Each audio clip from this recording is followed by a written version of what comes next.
everyone. Welcome in the e-class of Hindi once again.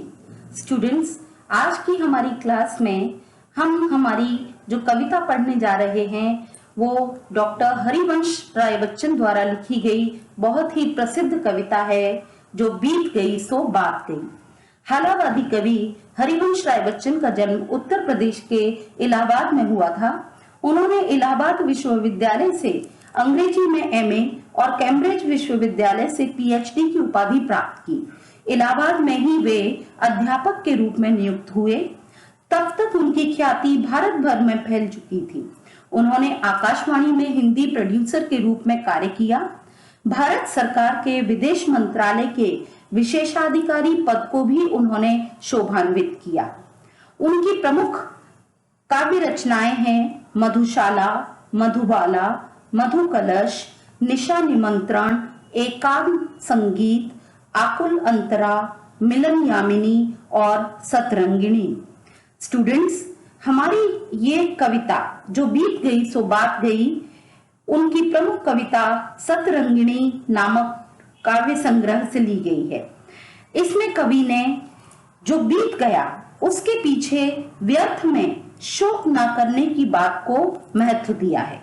तो आइए पढ़ते हैं हमारी कविता जो बीत गई सो बात गई। जो बीत गई सो बात गई, जीवन में एक सितारा था, माना वो बेहद प्यारा था।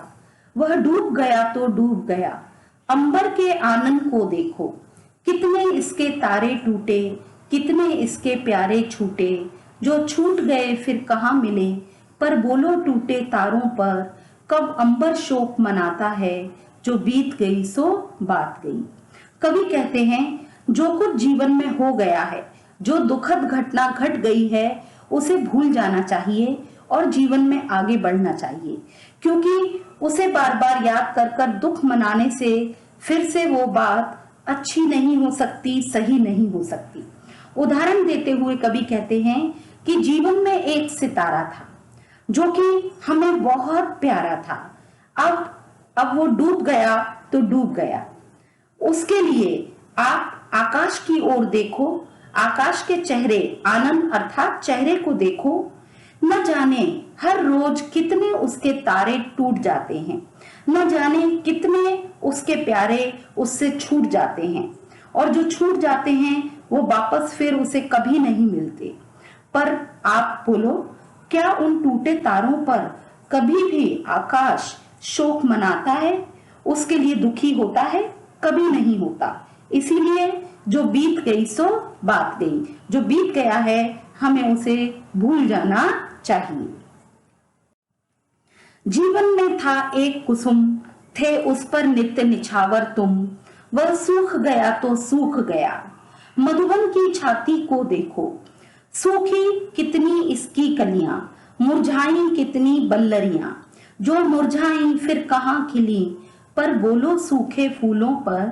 कब मधुबन शोर मचाता है, जो बीत गई सो बात गई।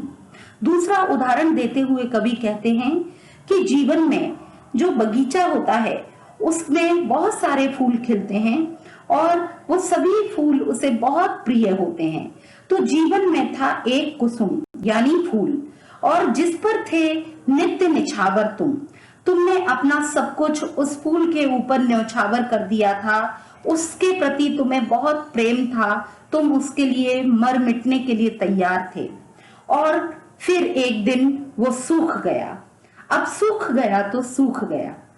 उस बगीचे की छाती को देखो जिस पर न जाने उसके कितने प्यारे फूल हर रोज खिलते हैं और सूख जाते हैं। उसकी न जाने कितनी कलियां हैं जो सूख जाती हैं, और न जाने कितनी बल्लरियां अर्थात लताएं मुरझा जाती हैं, और जो एक बार मुरझा जाती हैं वो फिर से कभी नहीं खिलती।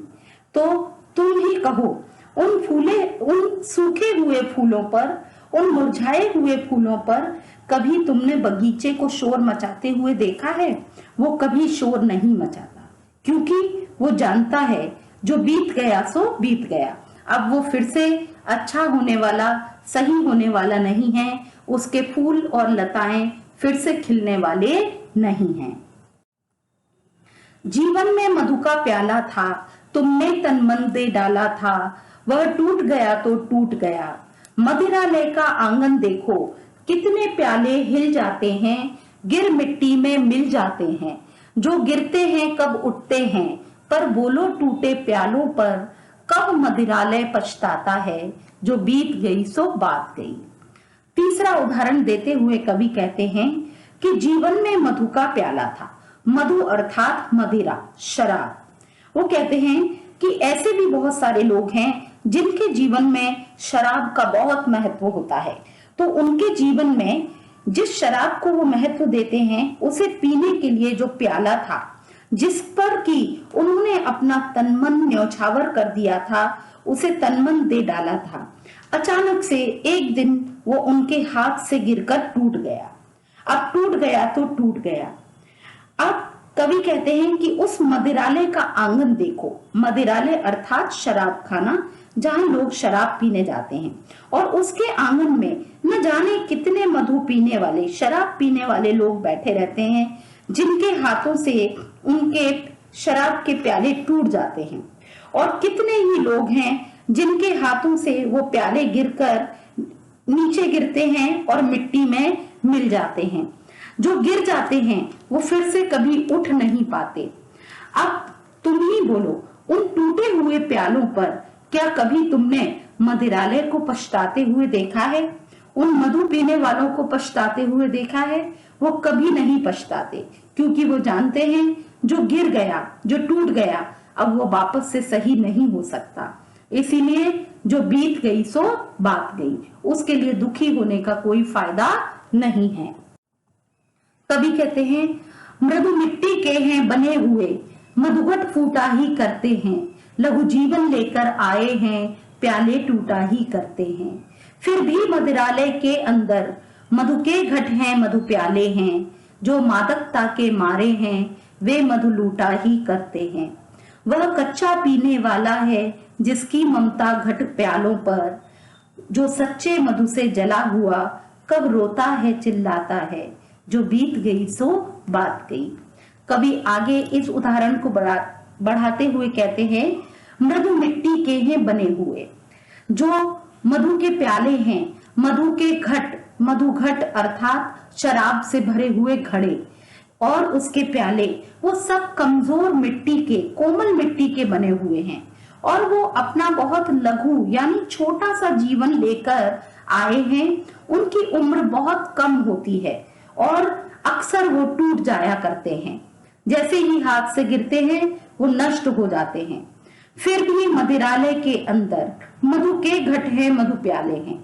जो एक टूट गया तो व्यक्ति उसके लिए रोता पछताता नहीं है, वो दूसरा प्याला ले लेता है, वो दूसरे घट की ओर बढ़ जाता है, क्योंकि मदिरालय में बहुत सारे मधु घट हैं और प्याले हैं।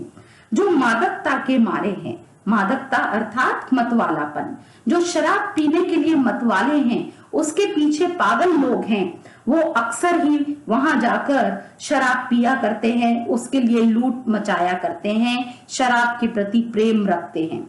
किंतु वह व्यक्ति कच्चा पीने वाला होता है, यानी वह शराब पीने में अभी अनाड़ी होता है, जो अपनी ममता, अपना प्रेम मधु के प्यालों और घटों के प्रति रखता है। जो एक बार सच्चा मधु पीने वाला है, जो उसके असर से ग्रसित हो गया है, जो उसके असर से जला हुआ है, वो जानता है कि ये बहुत ही नाजुक हैं और बहुत ही क्षणिक हैं। इसलिए उनके टूट जाने पर वो कभी ना तो रोता है न चिल्लाता है, क्योंकि वो जानता है कि जीवन में घटी हुई घटनाएं हमेशा एक बार घट जाने पर वापस से फिर से नहीं आती।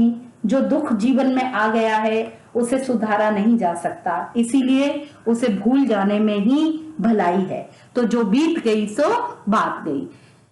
स्टूडेंट्स, आई होप कि ये पोयम आपको अच्छी तरह समझ में आ गई होगी। आप इसको एक बार फिर से पढ़ें और वीडियो में एक्सप्लेनेशन को फिर से सुनें, तो आपको समझने में आसानी होगी। Thank you.